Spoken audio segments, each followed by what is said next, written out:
American History, Part 2 by Judith Ortiz Cofer.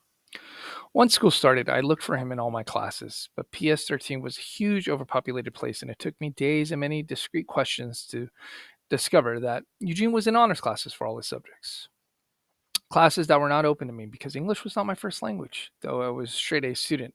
After much maneuvering, I managed to run into him in the hallway where his locker was, on the other side of the building from mine, and in study hall at the library where he first seemed to notice me but did not speak, and finally on the way home after school one day when I decided to approach him directly, though my stomach was doing somersaults. I was ready for rejection, snobbery, the worst, but when I came up to him practically panting in my nervousness and blurted out, "You're Eugene, right?"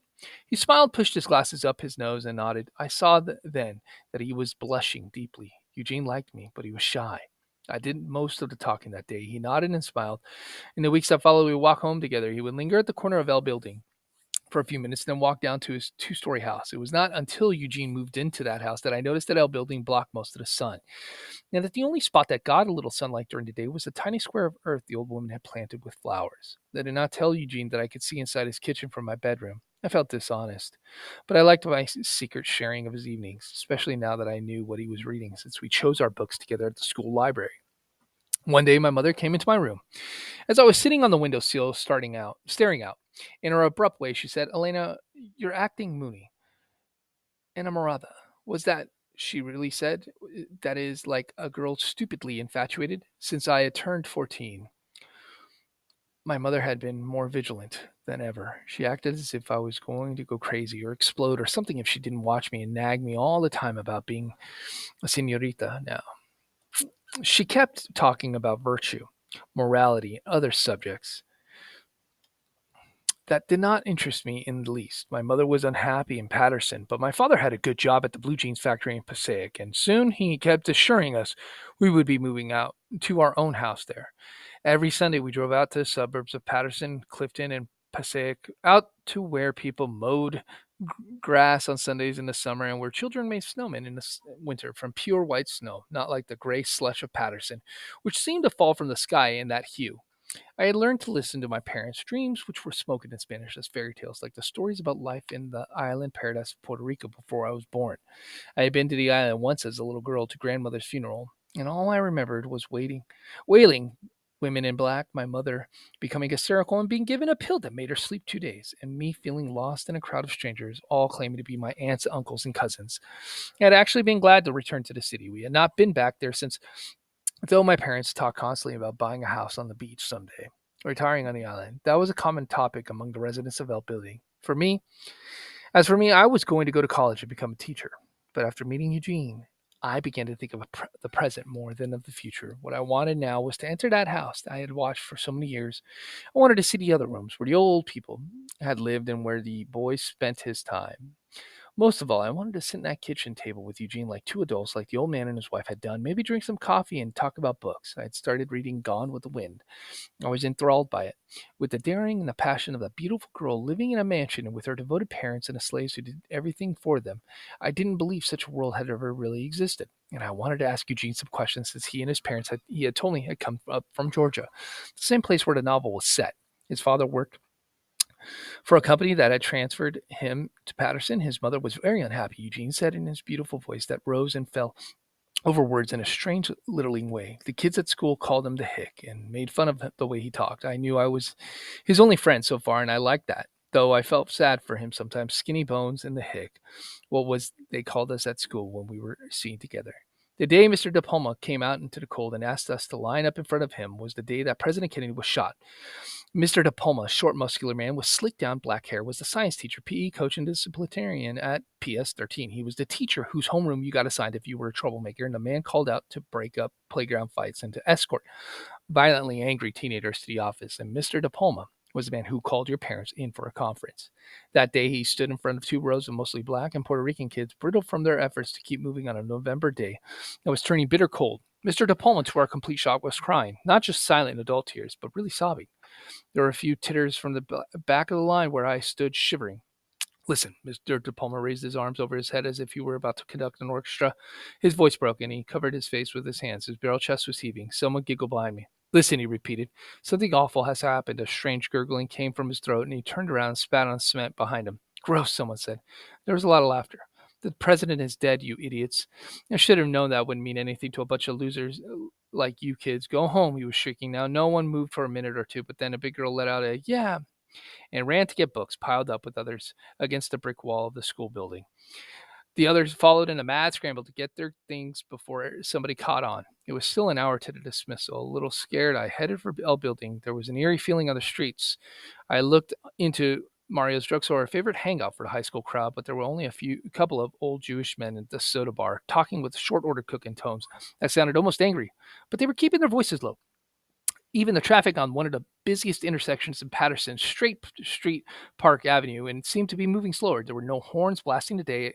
At L Building, the usual little group of unemployed men was not hanging out. On the front of the stoop, making it difficult for women to enter the front door. No music spilled out from open doors in the hallway. When I walked into our apartment, I found my mother sitting in front of the grainy picture of the television set. She looked up at me with a tear streaked face and said, Dios mío, turning back to the set as if pulling her eyes. I went into my room. Though I wanted to feel the right thing about President Kennedy's death, I could not fight the feeling of elation that stirred in my chest. Today was the day I was to visit Eugene in his house. He had asked me to come over after school to study for an American history test with him. We also planned to walk to the public library together. I looked down into his yard. The oak tree was bare of leaves, and the ground looked gray with ice. The light through the large kitchen window of his house told me that L building blocked the sun to such an extent that they had to turn lights on in the middle of the day. I felt ashamed about it. But the white kitchen table with the lamp hanging just above it looked cozy and inviting. I would soon sit there across from Eugene, and I would tell him about my perch just above the house. Maybe I should. The next 30 minutes, I changed my clothes, put on a little pink lipstick, and got my books together. Then I went in to tell my mother that I was going to a friend's house to study. I did not expect her reaction. You're going out today? The way she said today sounded as if a storm warning had been issued. It was said in utter disbelief. Before I could answer, she came toward me and held my elbows as I clutched my books. Iha, the president has been killed. We must show respect. He was a great man. Come to church with me tonight. She tried to embrace me, but my books were in my way. My first impulse was to comfort her. She seemed so distraught. But I had to meet Eugene in 15 minutes. I have a test to study for, Mama. I will be home by 8.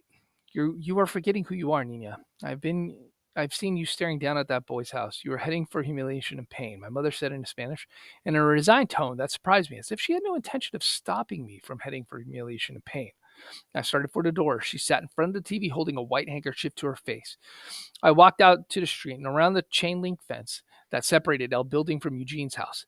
The yard was neatly edged around the little walk that led to the door. It was always amazed me how Patterson, the inner core of the city, had no apparent logic to its architecture. Small, neat, single residences like this one could be found right next to a huge dilapidated apartment building like L building. My guess was that the little houses had been there first. Then the immigrants had come in droves, and the monstrosities had been raised for them. The Italians, the Irish, the Jews, and now us, the Puerto Ricans and the blacks. The floor was painted of deep green verde, the color of hope. I had heard my mother say, it's for the Esperanza. I knocked softly. A few suspenseful moments later, the door opened just a crack. The red, swollen face of a woman appeared. She had a halo of red hair floating over a delicate ivory face, the face of a doll with freckles on the nose. Her smudged eye makeup made her look unreal to me, like a mannequin seen through a warped store window. What do you want? Her voice was tiny and sweet, sounding like a little girl's, but her tone was not friendly. I'm Eugene's friend. He asked me over to study. I thrust out my books, a silly gesture that embarrassed me almost immediately.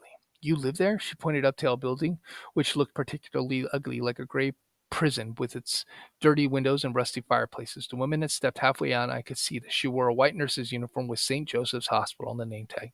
Yes, I do. She looked intently at me for a couple of heartbeats, then said as if to herself, I don't know how you people do it.